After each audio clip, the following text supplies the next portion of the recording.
In a situation that caught me completely off guard, it turned out there wasn't a spot reserved for me during a family trip I was hesitant about from the start. This journey was meant to take us to a luxurious hotel, a setting I was not eagerly anticipating. My husband, Henry, seemed to ignore the obvious tension directed towards me and chose to walk away, promising we'd reconnect at the hotel's checkout. Left alone, I watched as they vanished into the opulence of the hotel.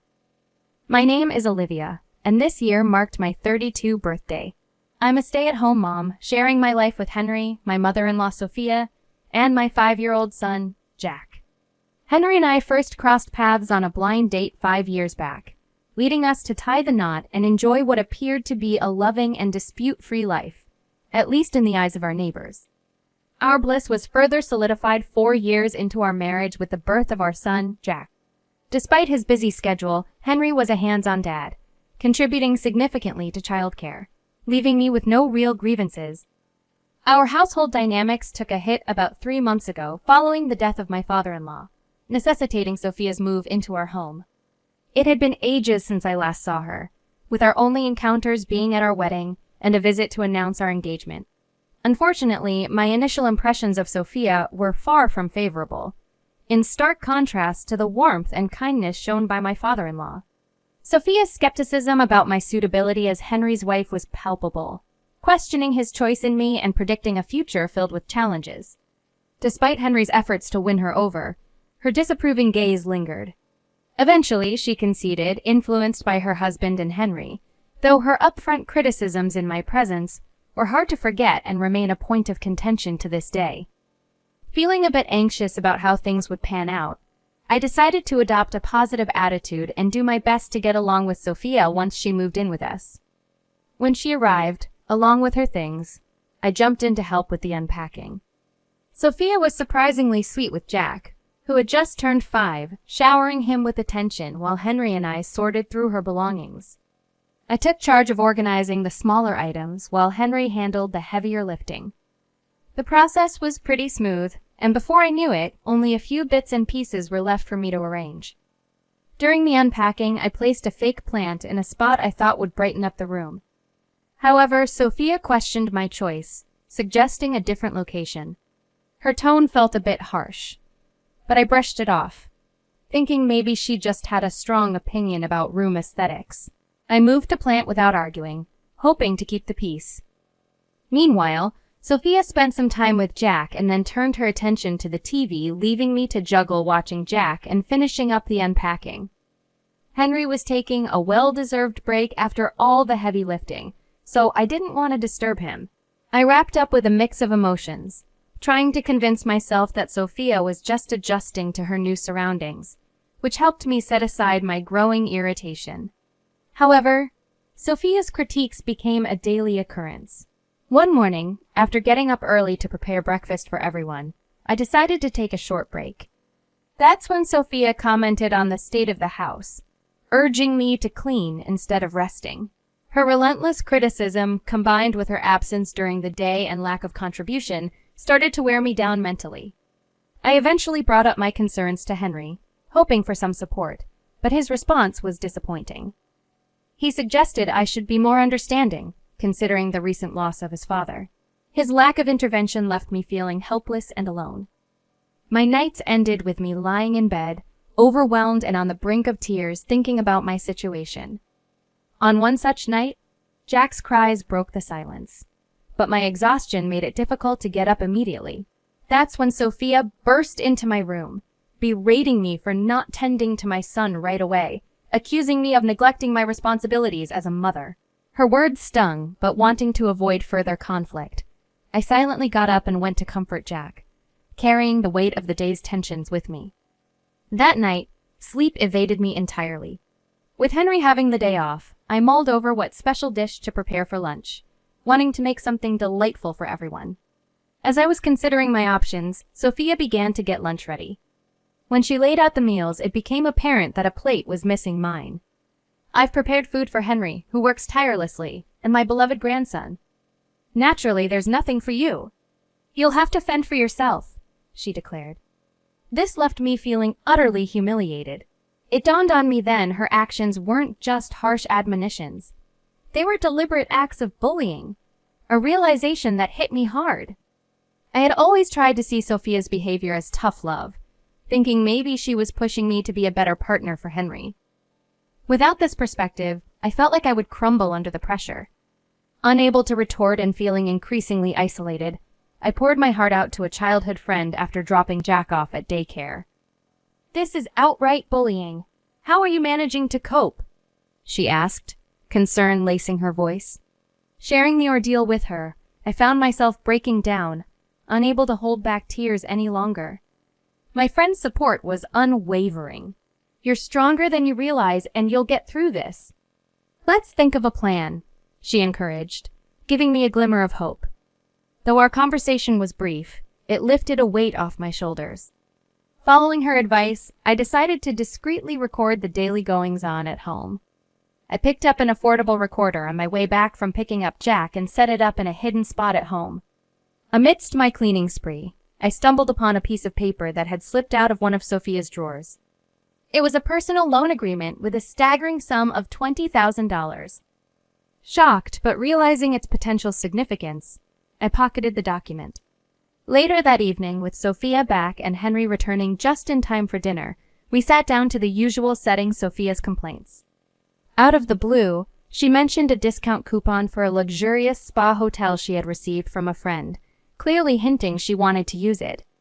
Henry was instantly supportive of the idea, and even Jack seemed thrilled at the prospect. This unexpected turn of events seemed to offer a brief respite from the tension at home, sparking a mix of emotions within me. Truthfully, I wasn't excited at the thought of joining them on the trip, anticipating nothing but discomfort for myself. Yet, surprisingly, Sophia extended an invitation my way, acknowledging my hard work around the house with an offer to tag along. Her unexpected gesture left me stunned, considering her usual behavior towards me. For a moment, I dared to hope her intentions were genuine, not spiteful. That night, I found myself restless, weighing the pros and cons of accepting the invitation. Henry approached me with a plea, expressing his desire for me to accompany them. He explained his dilemma. He couldn't rely on his mother to watch Jack, and managing our son alone on the trip would be too challenging. My frustration with how he had overlooked his mother's treatment towards me bubbled to the surface. "You've never stood up for me against your mother's unfair treatment. Why should I agree to this?" I retorted, leaving Henry at a loss for words. However, he was persistent, leading me to lay down my terms if I were to consider joining them. In a moment of revelation, I showed him the personal loan agreement I had discovered in Sophia's room, revealing her $30,000 debt. Henry was visibly shocked, unable to fathom his mother's financial burden. He proposed that we assist in settling the debt, a request that put me in a difficult position. Given Sophia's behavior towards me, I was initially reluctant to offer any help. Yet, Henry's earnest plea led me to propose my own conditions for any assistance and my participation in the trip. My demands were clear. Henry needed to intervene whenever Sophia mistreated or overly criticized me. Additionally, I insisted on establishing clear rules for Sophia's behavior to be written and displayed throughout the house. If she failed to adhere to these terms, we would have no choice but to ask her to leave. Henry agreed to my terms, and we decided to implement these changes after our return from the trip. To ensure the rules would be in place upon our return, I arranged for my friend to post them around the house in our absence. We agreed to maintain a facade of normalcy until the trip concluded, after which we would confront the situation head-on. With this plan in place, I reluctantly agreed to join the trip, informing Sophia of my decision the following day. Deciding to join them on the trip, I reminded myself to stay patient just a bit longer. On the departure day, as Henry was gathering everyone's luggage, Sophia immediately showed her true colors. "Let Olivia handle the bags," she demanded, a clear attempt to belittle me right from the start. Henry gave me a look of apology, but to avoid any conflict, I complied, albeit reluctantly. The bags were heavier than I expected, and managing them while also looking after Jack was no small feat. I silently worried about my dwindling energy reserves, fearing I wouldn't have any left to enjoy our luxurious hotel destination. The journey to the hotel involved a scenic Amtrak ride followed by a drive through mountainous terrain. The hotel itself was a sight to behold, with its stunning exterior and interior exuding luxury. Jack's excitement was palpable as he darted around exploring, while Sophia seemed to appreciate the decor before heading to the front desk for our check-in. As I was about to make my way to our room, Sophia's next words hit me like a ton of bricks. "Were you planning to stay with us?" "I only booked for the 5 of us." Confusion washed over me as I tried to process what she was saying. The stark realization dawned on me that her invitation was a ruse to exploit me as a makeshift porter, with no real intention of including me in their stay. "Then where should I sleep?" I inquired, to which she coldly responded, "I don't know, and I don't care. Maybe you can camp out somewhere around here." Her words were a clear dismissal, suggesting I was to fend for myself outdoors.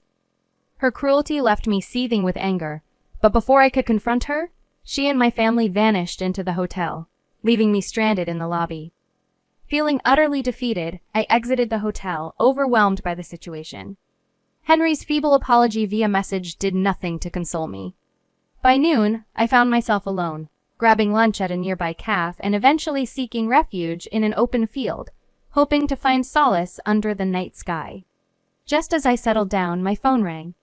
It was my friend, checking in on how the trip was going, unaware of the ordeal I was facing. Her voice was a reminder of the plan we had hatched together, a plan that now seemed worlds away from my current predicament. Before the ordeal unfolded, I had the foresight to provide a copy of my house key to my trusted friend, explaining the potential for trouble. After the shocking turn of events at the hotel, I filled her in on the situation. She was livid on my behalf and offered to come rescue me, but I declined.